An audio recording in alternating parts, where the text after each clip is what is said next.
Aquí encontramos temas relacionados a lo que es voladura eléctrica, ¿no? Nos indica en el artículo 239 los cambios que se han realizado en la voladura eléctrica se debe de cumplir con lo siguiente.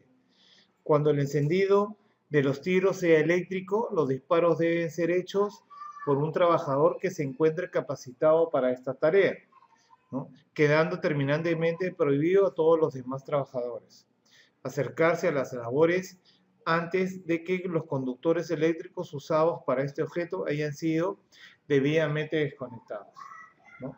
Ese es por precaución de seguridad, ¿no? Todas las labores que se realicen para lo que es voladura eléctrica deben estar realizadas y supervisadas por gente especializada, ¿no? Ventilación, ¿no? Ventilación es un tema, el titular de actividad minera debe velar por el suministro del aire limpio a las labores de trabajo, ¿no? Solo los cambios de verbo de futuro a presente en varios numerales.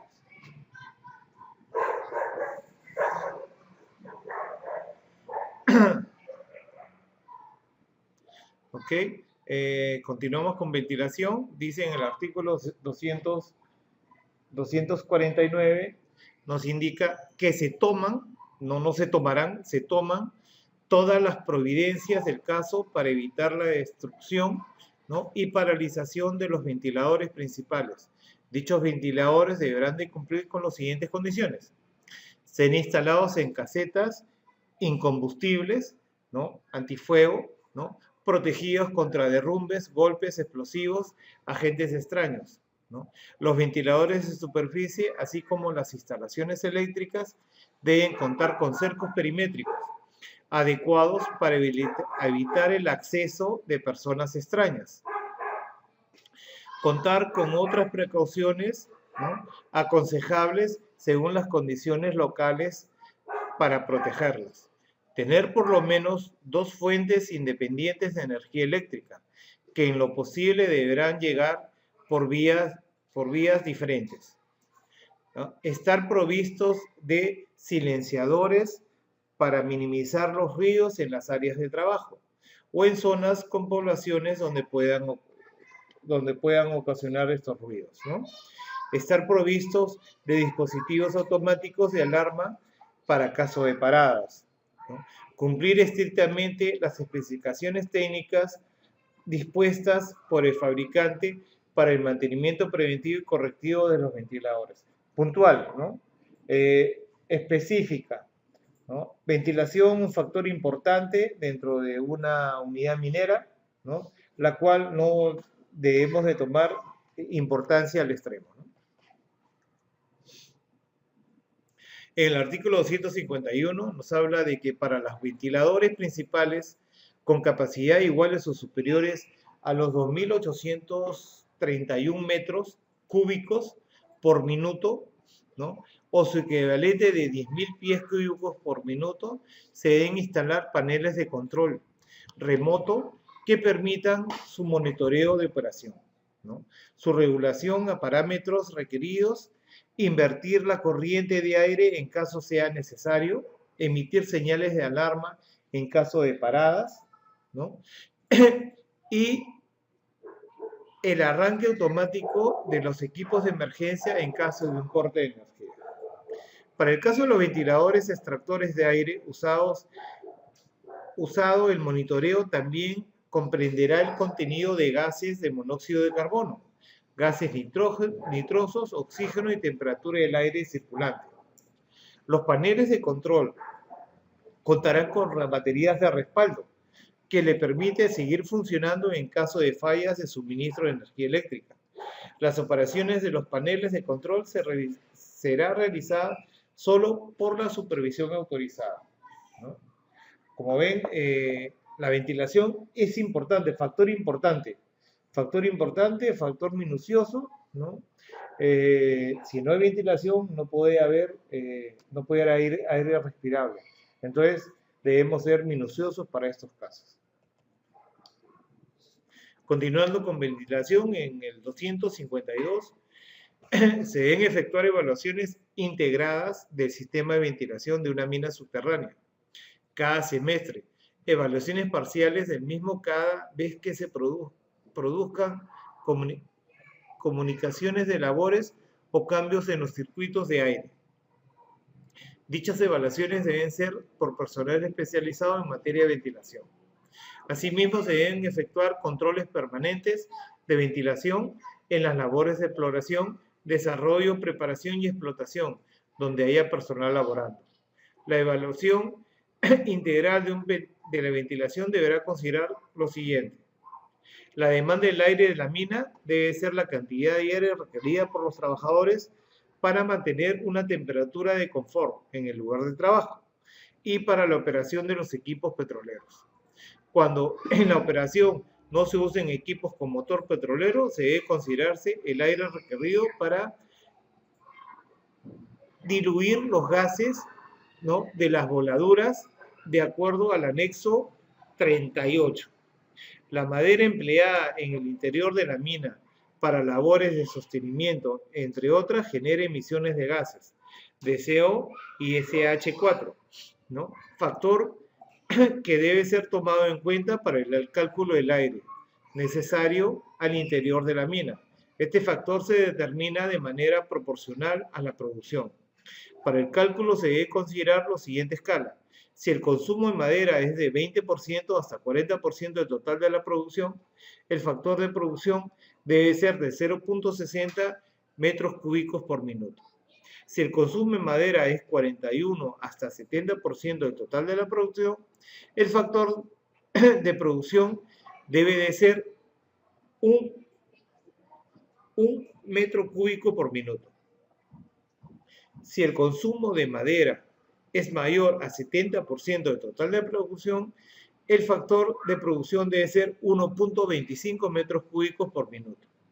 Para mantener la temperatura de confort en el lugar de trabajo, se debe considerar el cálculo del requerimiento de aire a una velocidad mínima de 30 metros por minuto, cuando la temperatura se encuentre en el rango de 24 hasta 29 grados centígrados, como máximo. El aire importante para la vida también, ¿verdad? ¿No? El requerimiento del aire para los equipos que operen con motores petroleros no debe ser menor a 3 metros cúbicos por minuto, por la capacidad efectiva de potencia, ¿no?, caballos de fuerza, ¿no?, en función a su disponibilidad mecánica, ¿no?, y utilización, de acuerdo a la evaluación realizada por el titular de la actividad minera, ¿no?, que considere también la actitud del calor de los motores y las emisiones de gases y partículas de suspensión. Una combinación de diferentes aspectos, ¿no?, para lo que es una ventilación y poderle dar bienestar y confort al trabajador que está dentro de la minera subterránea. En las labores mineras subterráneas donde se operan equipos con motores petroleros deberá adoptarse las siguientes medidas de seguridad.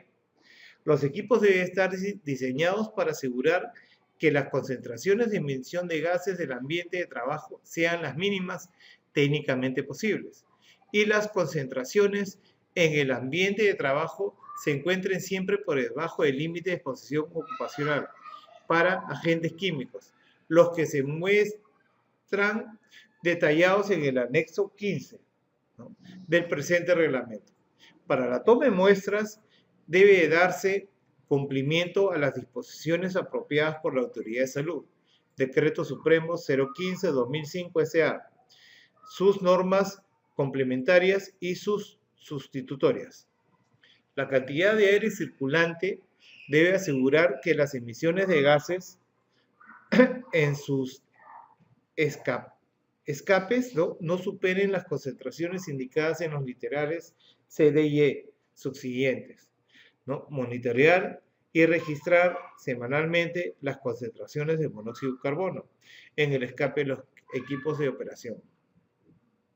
En el interior de la mina, las que deben encontrar por debajo de 500 partes por millón, ¿no?, de CO.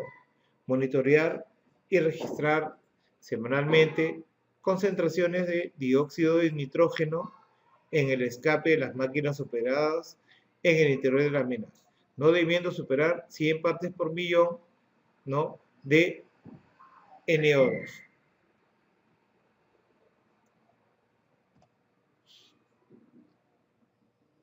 Las operaciones de los equipos de petróleo se suspenderán prohibiendo su ingreso a las labores de mina subterráneas en los siguientes casos: cuando las concentraciones de monóxido de carbono y gases de dióxido de nitrógeno, ¿no?, en el ambiente de trabajo estén por encima del límite de exposición ocupacional para agentes químicos establecidos dentro del anexo 15 del presente reglamento. Cuando la emisión de gases por el escape de dicha máquina exceda los 500 partes por millón de monóxido de carbono o 100 partes por millón de dióxido de nitrógeno, ¿no?, medidos en las labores subterráneas donde se desarrollan las actividades. Establecer y ejecutar programas mensuales de mantenimiento preventivo de los equipos, de acuerdo a las recomendaciones de los fabricantes, para reducir las emisiones de gases y material particulado, el hollín, de los motores petroleros. Todo motor petrolero genera hollín, genera acumulación de polvos y humos. Entonces, la verificación y la inspección debe ser minuciosa, debe ser rigurosa, ¿no?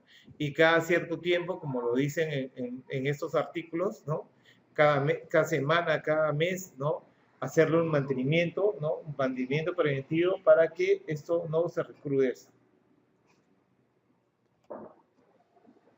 En el artículo 255 nos indica que en todas minas subterráneas donde se utilicen explosivos y equipos, ¿no?, con motores petroleros, ¿no?, el titular de la entidad minera, ¿no?, debe proveer a los trabajadores el respirador de autorrescate, ¿no?, para protección contra gases de monóxido de carbono, en función a la evaluación de riesgos, ¿no?, que se realice.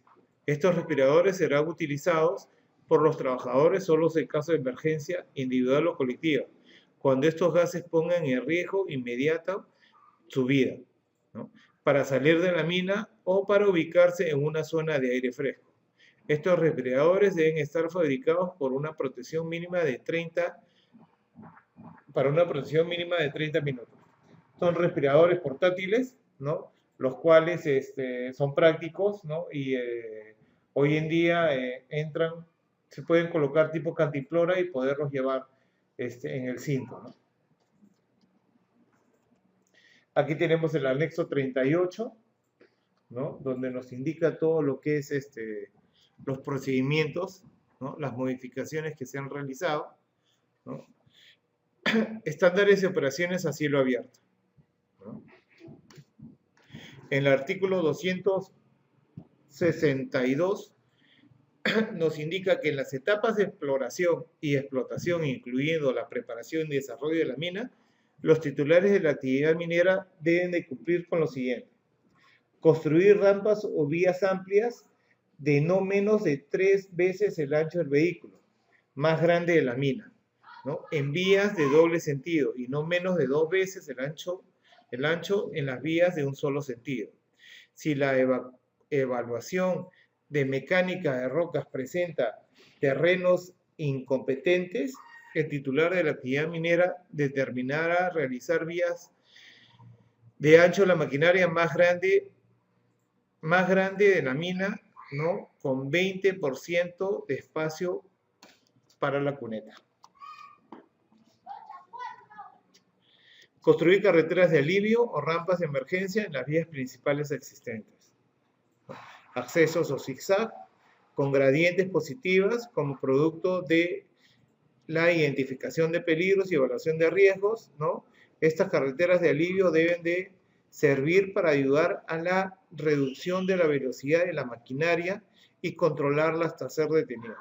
Son vías especiales que se construyen, ¿no?, para que puedan entrar las maquinarias que posiblemente estén en emergencia, ¿no? Y a medida como va avanzando los segundos, los minutos, ¿no?, pueda detenerse sin causar mayor daño. En el artículo 271 nos indica que para el uso de equipos de minería a cielo abierto se tendrá en cuenta lo siguiente: programas de inspecciones y mantenimiento para equipos de perforación, cargueo, transporte y equipo auxiliar. La alimentación de energía a las líneas de 440 voltios, ¿no? A más cuando los equipos de perforación, palas mecánicas o cualquier equipo, ¿no?, con estructura alta tengan necesidad de pasar por debajo de dichas líneas, ¿no?, hasta que tengan un espacio libre requerido por los estándares de función de dicho voltaje. El artículo 274, explotación de carbón, ¿no?, nos indica que la denominación minas de carbón comprende las minas de carbón propiamente dichas y las de todo combustible mineral sólido, requiriendo para todas ellas las disposiciones del presente capítulo y todo lo que presente el reglamento en cuanto sea aplicable. El titular de la actividad minera tiene la obligación de proveer a los trabajadores que ingresen a la mina de carbón respiradores, autorrescatadores, para la protección contra gases de monóxido de carbono. Estos respiradores deben estar fabricados para una protección mínima de 30 minutos. De igual forma que lo anterior, ¿no? Respiradores en perfecto estado, de buen mantenimiento, ¿no?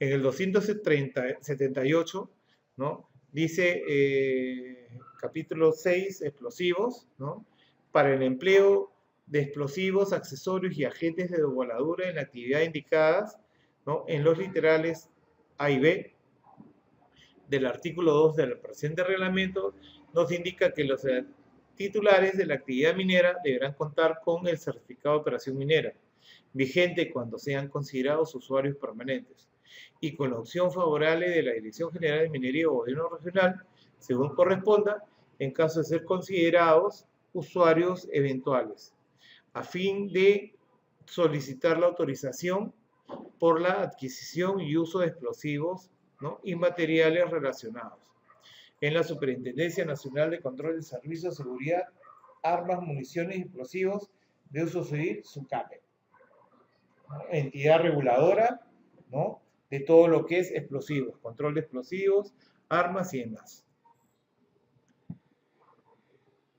En el artículo 179 nos indica que los polvorines o almacenes deben construirse de acuerdo con la legislación sobre control de explosivos de uso civil vigente. Deberán contar con una licencia de funcionamiento de la SUCAME. Cuando no existan accidentes naturales del terreno que se interpongan entre los polvorines o almacenes y las instalaciones o zonas transitadas, se construirá una cerca de depósitos, muros o terraplenes, ¿no?, de material adecuado que garantice la defensa de dichas instalaciones o zonas. Los muros no tendrán menos de 60 centímetros de ancho en su parte superior y su altura será tal que siempre resulten intersectados por toda línea trazada, desde la parte superior del polvorín o almacén hasta la cúspide de los edificios que protegen, o hasta el punto situado a 3 metros de altura sobre las carreteras o líneas férreas.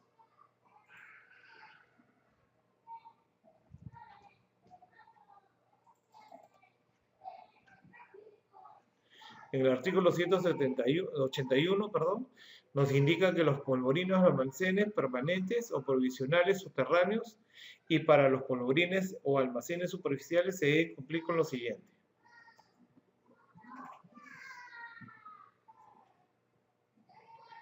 Los explosivos y materiales relacionados deben almacenarse en polvorines o depósitos especiales, superficiales o subterráneos, dedicados exclusivamente a este objeto, ¿no? La dinamita u otros explosivos, agentes de voladura, fulminantes u otros accesorios, ¿no?, se deben almacenar en depósitos diferentes. Dichos depósitos estarán marcados con carteles gráficos y letreros visibles con la indicación peligro explosivos.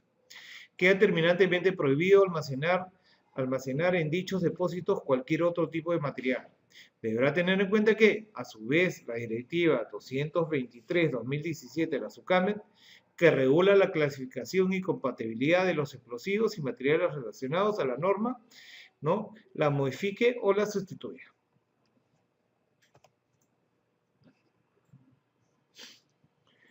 en el artículo 187 nos habla del transporte de los explosivos en la unidad minera o unidad de protección. Deberán cumplir con lo siguiente. Los vehículos utilizados para el transporte de explosivos dentro de las instalaciones minero-metalúrgicas deben estar en perfecto estado de funcionamiento. Serán de construcción sólida, llevarán letreros con la palabra explosivo, se mantendrán limpios y libres de materiales inflamables. El material explosivo se debe ubicar en la tolva del vehículo, la que estará recubierta interiormente con madera, previamente tratada por material inífugo, ¿no? Y provista de barandas, con una altura no menor de 1.20 metros y que sea igual o mayor altura de la tolva, ¿no? Para evitar caídas accidentales, los vehículos antes referidos estarán además provistos de por lo menos 2 extintores de incendio, polvo químico seco, multipropósito. Se cuidará también de no sobrecargar los vehículos, no hacer paradas innecesarias, ni transferir por las zonas muy frecuentes. Existe toda una reglamentación para lo que es transporte de explosivos, ¿no? La SUCAMEN lo regula, el Ministerio de Transportes y Comunicaciones lo regula, ¿no? Y se deben de cumplir con todas las normas sugeridas. Los explosivos malogrados de cualquier naturaleza, así como las cajas, papeles, demás envoltorios que se utilizan en el embalaje de explosivos, serán destruidos, ¿no? Para su destrucción se deben considerar los anexos 34 y 35, además de lo dispuesto en las normas de materias emitidas por la SUCAME, que cumplan con lo siguiente. La destrucción deberá hacerse solo por trabajadores especialmente entrenados para este aspecto. Los fulminantes, corrientes y la mecha armada que se encuentra deteriorados o inservibles, ¿no? Deben ser destruidas. No se destruirá más de 100 unidades simultáneamente. Para destruirlas hará un agujero a unos 50 centímetros de profundidad en la cual se colocará los fulminantes tapándolos con tierra, no muy apretada y con arena. El disparo debe hacer por medio de una mecha armada. Se debe hacer por medio de una mecha armada tomando las precauciones necesarias para este tipo de trabajo. Por ningún motivo se debe de arrojar los fulminantes malogrados a las masas de agua. Que esto es un trabajo especial, es un trabajo delicado, lo cual lo debe hacer gente que conozca de esto, ¿no? Gente experta, gente con instrucción y capacitación, ¿verdad? Agentes de voladura, en el artículo 291, nos indica que el almacenamiento, transporte y uso de los agentes de voladura estará bajo la supervisión del personal competente, experimentado y autorizado. Para el caso de ANFO se tendrá en cuenta lo siguiente. 1. Almacenamiento. El ANFO envasado en cualquiera de los tipos de envase debe ser colocado en anaqueles de madera con tratamiento inífugo. El ANFO envasado se almacenará con explosivos compatibles. Siendo las mezclas de ANFO muy inflamables, serán tratadas como explosivos. No se debe permitir que ingresen al lugar de almacenamiento trabajadores no autorizados. El local estará bien ventilado y se prohibirá que fumen o utilicen fósforo o cualquier artículo de llama abierta dentro de él, ¿no? En un almacén de ANFO deben de ejecutarse diversos procedimientos y instructivos. No cualquiera entra a un almacén de ANFO. Para el transporte de ANFO, ¿no? Son de aplicación de los dispositivos previstos en las leyes y reglamentos vigentes para el transporte de explosivos. Así es, para transportar ANFO hay que adecuarse a lo que es transporte de explosivos.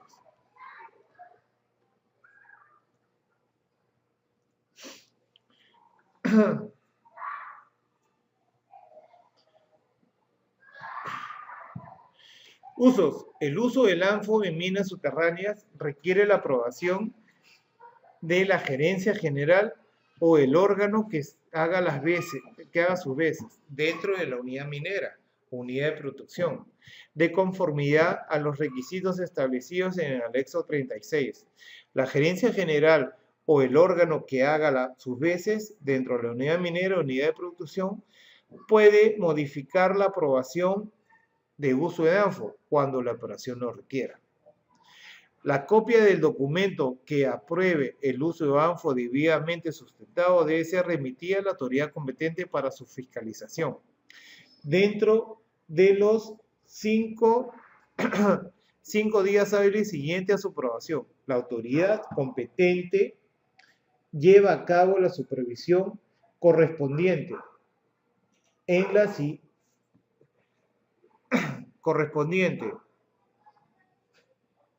siguiente fiscalización. Regula que tenga programada o de manera inopinada cuando lo considere necesario. Artículo 295. Para la extracción del mineral en labores mineras donde no se utilicen rieles, deberá cumplirse con lo siguiente. La maquinaria de bajo perfil para la remoción del material derribado, ¿no?, deberá tener protectores de guarda, cabezas sólidas y resistente a las posibles caídas de roca. Debe estar provista de luces delanteras, posteriores, bocinas y extintor adecuado, además de acuerdo a los resultados de la evaluación de riesgos que considere las características de trabajo que se realice. El titular de la actividad minera determina si corresponde instalar cabinas climatizadas u otros sistemas equivalentes. Se asignarán vehículos escolta a las maquinarias de bajo perfil, incluyendo jumbo para su traslado en superficie. Los echaderos deben tener un muro de seguridad 2/3 de la llama de mayor diámetro del equilibrio más grande que trabaja dicho echadero, y las parrillas con una gradiente máxima de 6%, así como una adecuada iluminación. Los muros de contención deben mantenerse limpios.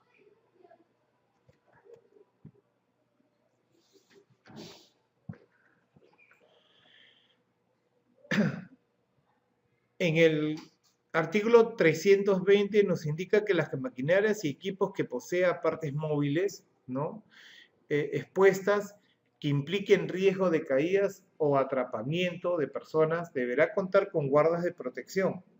Estos dispositivos deben evitar el contacto del cuerpo humano con elementos móviles, tales como fajas transportadoras, polines, poleas, rodillos, engranajes, volantes, bielas, ejes, correas, tornillos sin fin y otros, los cuales deben ser identificados, inventariados y señalizados. Estará prohibido el inicio de operación de las maquinarias y equipos que no cuenten con estas guardas de protección. Está prohibido el retiro de la guarda de protección de maquinaria y equipos en movimiento. O sea, esto merece un checklist preuso, ¿verdad?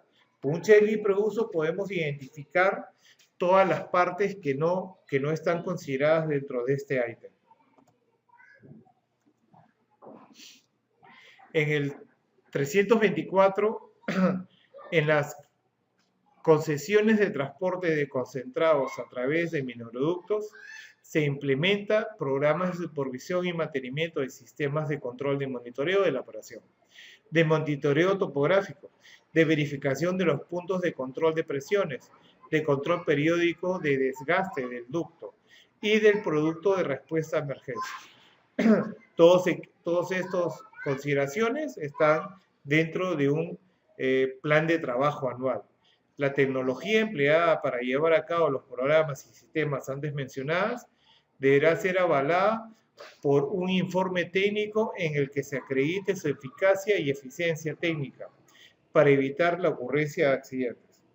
Para el diseño de operación, inspección y mantenimiento de los mineroductos que se construyen, A partir de la entrada en vigencia del presente reglamento, se debe cumplir con los estándares de la norma técnica ASME B31.4 del 2016, con sus normas complementarias y sustitutorias, ¿no?, en cuanto sean aplicables a las condiciones y requerimientos específicos indicados en el expediente técnico presentado para la concesión del transporte minero. Como ven, todo requiere un estudio técnico, ¿no?, para poder implementar, ¿no?, instalar, ¿no?, un meroducto, ¿no?, o fajas transportadoras. En el artículo 325 nos dice: en las concesiones de transporte de mineral o concentrados, ¿no?, en fajas transportadoras, se debe implementar programas de supervisión, mantenimiento, sistemas de control, monitoreo de operación, de monitoreo topográfico, de iluminación, de ventilación, de ruido, de polvo, de comunicación y de drenaje, instalaciones eléctricas, motores y sistemas con 300. Un plan integrado, un plan integral de supervisión de seguridad, un plan integral que lo desarrolla tanto el Comité de Gestión, ¿no?, o el Comité de Seguridad y Salud Ocupacional.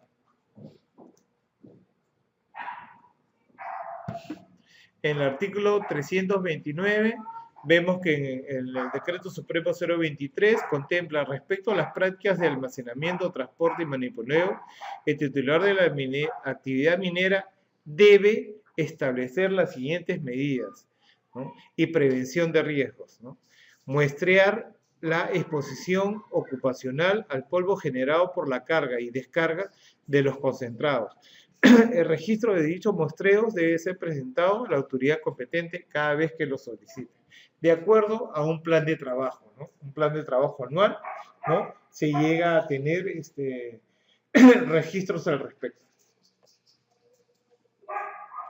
En el artículo 330, ¿no?, nos dice que los depósitos en los que se almacene y o manipule concentrados de mineral y que se encuentren ubicados cerca de o en zona portuaria deben contar con techos y paredes, así como sistemas de control que eviten las emisiones de material particulado y concentrados al medio ambiente exterior, ¿no? Se deben efectuar muestreos semanales, exposición ocupacional al plomo a un trabajador seleccionado, ¿no?, aleatoriamente al interior de los depósitos de concentrado. Las concentraciones de plomo no deberán superar el límite de exposición ocupacional de 0.0 miligramos por metro cúbico de aire, ¿no? Es de aplicación lo establecido en Decreto Supremo 015/2005 SA o la norma que la modifica o lo sustituya, para efectos de los muestreos y límites de exposición ocupacional antes mencionados. Los depósitos de concentrado deben sujetarse a lo establecido en Decreto Legislativo 1048, que precisa el almacenamiento de concentrados minerales en depósitos ubicados fuera del área de operaciones mineras. Claro, esto en el Callao. En el Callao teníamos los almacenes de concentrados que no estaban cubiertos, no estaban cercados, estaban a libre exposición, ¿no? Y mediante estos decretos supremos se ha podido ver que estos almacenes ahora están completamente sellados, completamente resguardados y todo, ¿no?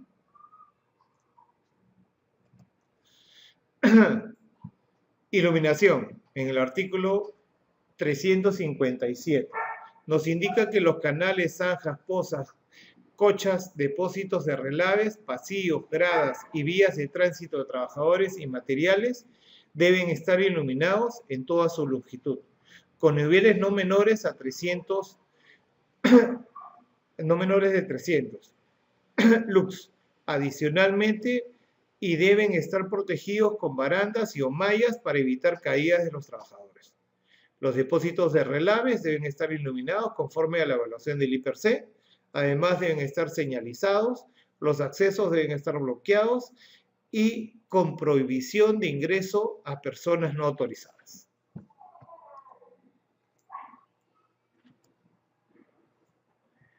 Título quinto, gestión de servicios y actividades conexas.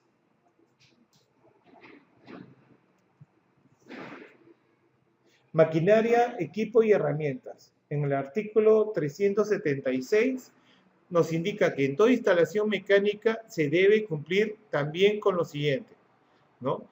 Todo equipo mecánico, eléctrico o electromecánico estacionario debe ser operado solo por trabajadores debidamente capacitados y autorizados.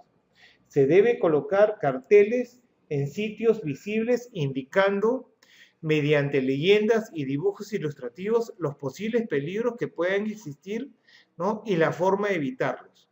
En toda instalación subterránea, la distancia mínima que se debe dejar entre el punto más sobresaliente de una máquina cualesquiera y el techo de la pared será de 1 metro.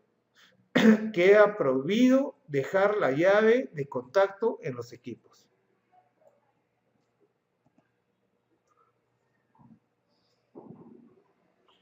En cuanto a la prevención en pozos y pasos a desnivel y trabajador a la intemperie, ¿no? Las zanjas y pozos y otras aberturas peligrosas deben tener cubiertas resistentes y estar protegidas con resguardos que impidan accidentes y sean capaces de soportar el doble peso del número máximo de personas, ¿no? Y sus equipos, que se ubican temporalmente sobre la cubierta. Además, se deben de colocar avisos preventivos. Cuando no pueda evitarse el estacionamiento a pasos de desnivel, estos deben estar protegidos con un barrera, ¿no? O barreras de superficie, resistencia, y deben tener por lo menos 1,20 m desde la parte superior hasta el nivel del piso. Además, se deben colocar avisos preventivos. Deben de ejecutar todas las medidas del caso para la adaptación del personal expuesto a temperaturas extremadamente altas y bajas. Todos los trabajadores deben estar protegidos contra las irradiaciones de cualquier fuente de calor, por aislamiento de equipos, protección personal u otro medio.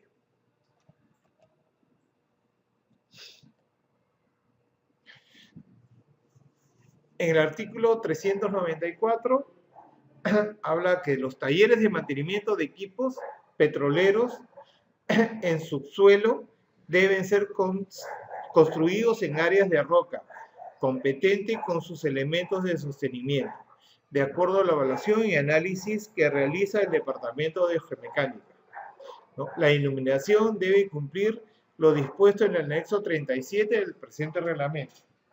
Con relación a la ventilación, se debe verificar lo dispuesto en el artículo 249 del presente reglamento.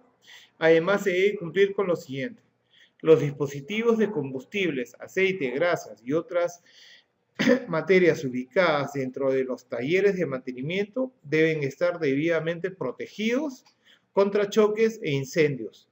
Los stocks deben limitarse, ¿no?, al uso de un día como máximo. O sea, no se debe almacenar al extremo este tipo de mercadería, ya que puede ser un peligro, ¿no? Puede ser un peligro, ¿no?, para todo el personal que labora dentro del área correspondiente. Los servicios subterráneos para la playa, estacionamiento, servicentro y áreas de depósito de aceite y grasa deben cumplir con lo siguiente: estar ubicados de tal manera que una exposición e incendio ocurrido dentro de sus instalaciones tengan un mínimo efectivo donde otras áreas de trabajo o instalaciones de la mina. Equiparlos con un sistema de detección automática y un sistema supresor manual o automático que actúe en casos de incendio, correctamente diseñado e instalado, para lo cual se debe tomar como referencia lo establecido en la norma técnica NFPA 122, a la norma técnica que los instituya, ¿no? Disponer en superficie con una central contra incendios para el apoyo inmediato en caso de emergencia.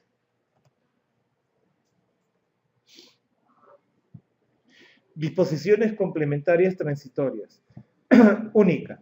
Otórguese el plazo de 360 90 días calendario contados desde el día siguiente de la publicación del presente decreto supremo, con la implementación del número 4 del artículo 249 y el artículo 251 del Reglamento de Seguridad y Salud Ocupacional, aprobado por Decreto Supremo 024/2016 Energía y Minas, dado en casa de gobierno a los 16 días del mes de agosto del año 2017. Firmado por Pablo Kuczynski, presidente de la República, y Cayetana Jovín Guzmán, ministra de Energía y Minas.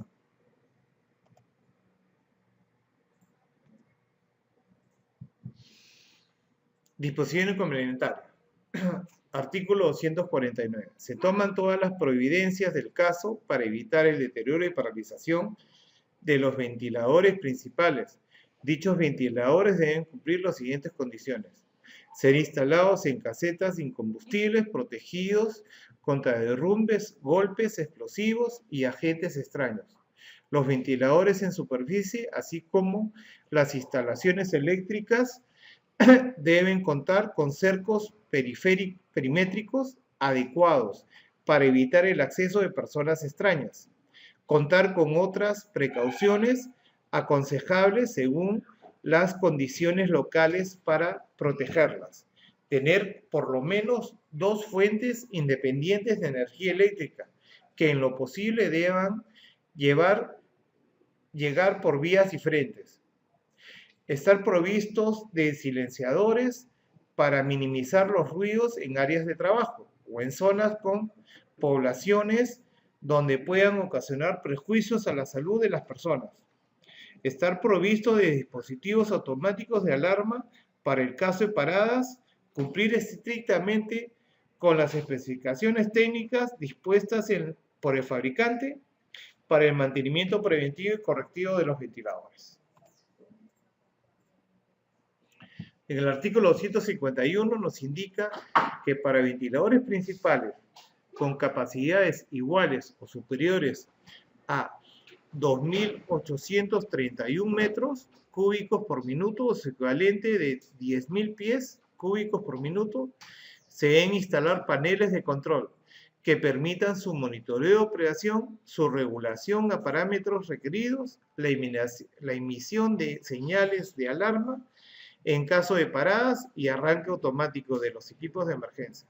En caso de un corte de energía, para el caso de ventiladores, extractores del aire usado, el monitoreo también comprende el contenido de gases de monóxido de carbono, gases nitrógenos, oxígeno y temperatura del aire circulante.